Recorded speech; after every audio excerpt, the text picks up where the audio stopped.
নমস্কার, এসপিএন চ্যানেলে আপনাদের স্বাগত। মোহনবাগান এবং ইস্টবেঙ্গল দুই দলই প্রথম দুটি ম্যাচ জিতেছে। ইস্টবেঙ্গল এই মুহূর্তে লিগের শীর্ষে আছে গোল পার্থক্যে, দু দলের পয়েন্ট 6 হলো, তারা 7টি গোল করেছে দুটি ম্যাচে। মোহনবাগান অবশ্য এখনও ক্লিন শিট রেখেছে, কিন্তু 4 গোল করেছে তারা। মোহনবাগান এবং ইস্টবেঙ্গল এই উইকেন্ডেই আবার খেলতে নামছে জামশেদপুরের বিরুদ্ধে, এবং শনিবার দিন মেহমানান স্পোর্টিংয়ের বিরুদ্ধে খেলবে মোহনবাগান। দু দলের খেলা, দুটো ম্যাচ দেখে তুমি কি বলবে?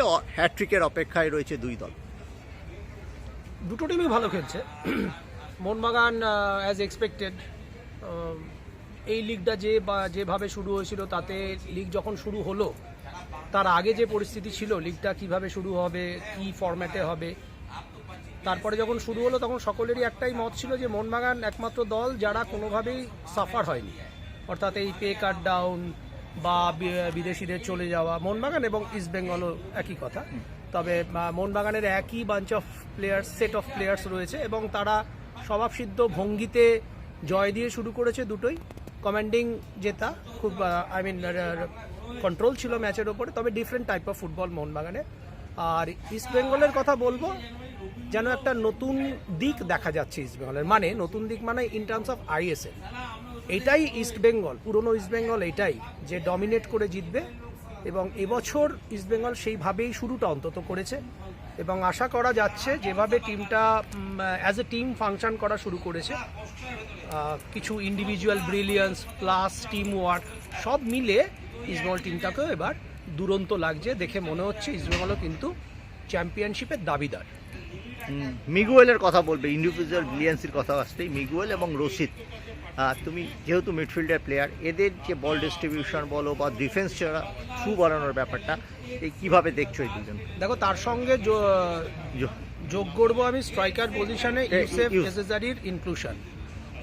গত বছরও কিন্তু রশিদ এবং মিগেল ছিল, গত বছর থেকে রশিদ এবং মিগেল ছিল, মানে গত বছর বলতে 25-এর যে মরশুমটা শুরু হয়েছিল, শিল্ড, সুপার কাপ, ডুরান্ডে, তো সেখানে সাকসেস পায়নি। তার কারণ তাদের বাড়ানো বল যে সেন্টার ফরওয়ার্ডকে দেওয়া হচ্ছে উদ্দেশ্যে, হিরোশি বা আরেকজন হামিদ, এই দুজনের সেই ক্যাপাবিলিটি দেখা যায়নি বা কোয়ালিটি আমরা দেখতে পাই। প্রথম দিকে ডিয়ামান্টা কাজ ছিল, একটা টুর্নামেন্ট ফেল করেছিল।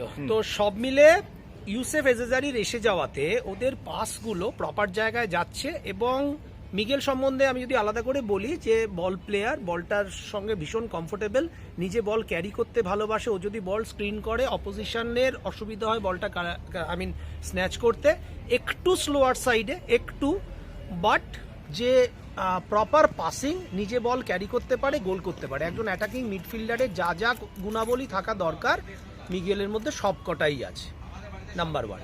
দ্বিতীয় কথা, রশিদ মিডফিল্ডের কন্ট্রোলটা রশিদ দেখিয়েছে, যে মিডফিল্ডের আইডিয়াল নাম্বার 6 বা আমি বলতে পারি 8, অর্থাৎ বক্স টু বক্স বা স্ন্যাচিং, দুটো ব্যাপারেই দক্ষ। তার সঙ্গে সঙ্গে পেছন থেকে আনমার্ক গিয়ে লং রেঞ্জ স্ট্রাইক নিয়ে গোল করার এবিলিটিও রশিদের মধ্যে অলরেডি দেখা গেছে, এবং রশিদ আশা করছি আরও যত ম্যাচ এগোবে রশিদের সেরা ফর্মে ফিরবে। আমার এখনও রশিদকে মনে হয়েছে সেরা ফর্মে আসেনি। গতবারের যে ঝলকটা আমরা দেখেছিলাম, এবছরের প্রথম দিকে যে ঝলকটা দেখেছিলাম। আর যেটা মেইন পয়েন্ট, এই স্ট্রাইকিং ফোর্সে ইস্টবেঙ্গল ভীষণভাবে স্ট্রাগল করছিল, একজন প্রপার নাম্বার 9। আমি যেদিনকে প্রথম ম্যাচ যেদিনকে দেখি ইউসেফ এজেজারিকে, একটাই কথা আমার মনে হয়েছিল, সেদিনও দুটো গোল করেছিল। স্ট্রাইকারদের ঠিক অপোজিশন দুজন সেন্টার ব্যাকের মাঝখানে যেভাবে দাঁড়াতে হয়, অর্থাৎ দুজন ডিফেন্ডারকে ঘাড়ে নিয়ে দাঁড়িয়ে ব্যাকফেস করে মিডফিল্ডারদের পাসটাকে অন্তত কিছু সময় ধরে বলটাকে কন্ট্রোল, 3-4 সেকেন্ড কন্ট্রোল করলেই কিন্তু আনমার্ক মিডফিল্ডাররা হেল্পের জন্য চলে আসে। ইস্টবেঙ্গল এই জায়গাটায় স্ট্রাগল করছিল। এবছর কিন্তু সেটা দেখা যাচ্ছে যে ইউসেফ এই জিনিসটায় দক্ষ। টার্নিং, প্রথম ম্যাচে 3টে টার্ন করেছিল অনবদ্য, তার সঙ্গে 2টো গোল করেছিল, এবং আবারও প্রমাণ করলো যে ইউসেফ এখানে দাঁড়াতে এসছে, পরের ম্যাচেও দুটো গোল। তো মনে হচ্ছে কি একটা রেকর্ড বোধহয় আছে, কোনো বিদেশি ইস্টবেঙ্গলের হয়ে পরপর 2টো ম্যাচে 2টো করে গোল করেনি। জুনিয়র গোল করেছিল পরপর ম্যাচে, 6টা ম্যাচে, কিন্তু ডবল পরপর 2টো করে গোল করেনি। তো সব মিলে ইস্টবেঙ্গলকে ভীষণ ভালো লাগছে, বিকজ এই যে ট্রায়ো, তার সঙ্গে বিপিনের উইং প্লে, এডমুন্ডের এনার্জি, আর নন্দাকে এখনো আমার মনে হচ্ছে স্ট্রাগল করছে নিজের ফর্মে ফিরতে, তবে এডমুন্ডের এনার্জিটা ভীষণভাবে কাজে লাগবে। অস্কার কিভাবে ওকে ইউজ করবে সেটা একটা ভীষণ ইম্পর্টেন্ট ফ্যাক্টর। কারণ আমি বলবো যে এডমন্ড যে বলটা গোল করেছিল দিল্লির এগেনস্টে, গোলকিপারের মিস্টেক, কোনো সন্দেহ নেই, হাতের মধ্যে বল ছিল, কিন্তু টপ বক্স থেকে ওই কর্নার থেকে ডিফ্লেক্টেড বল ওই ওয়ান টাচ ভলি করার যে প্রবণতা, সেটা একটা ইয়াংস্টার, ইন্ডিয়ান ইয়াংস্টারের মধ্যে দেখা গেছে, এটা ভীষণভাবে ইমপ্রেসিভ। সব মিলে এই দুটো টিম, ইস্টবেঙ্গল এবং মোহনবাগান, দুজনেই কিন্তু ইন্ডিয়ান সুপার লিগের এবারের সংস্করণের অন্যতম দাবিদার, চ্যাম্পিয়ন হওয়ার অন্যতম দাবিদার। আমি তোমাকে একটাই রশিদ সম্পর্কে বলতে পারি, রশিদের বয়সটা তো বেশি, 37 পেরিয়ে 38। যখন ড্রাস্টিক চেঞ্জ হয়ে যাবে ওয়েদারের, এপ্রিল মাসে প্রচণ্ড প্রখর দাবদাহের মধ্যে খেলা, হিউমিডিটি বাড়বে, তখন কি রশিদ এই ডেলিভারটা করতে পারবে? দেখো, এরা সবাই প্রফেশনাল প্লেয়ারদের মেইন পার্ট সেটা হলো অ্যাডাপ্টিবিলিটি। তারাও কিন্তু জেনেই এসছে, এমনি তো ভারতবর্ষে চলে আসেনি যে আমি শুধু শীতকালে খেলবো, সেটা নয়।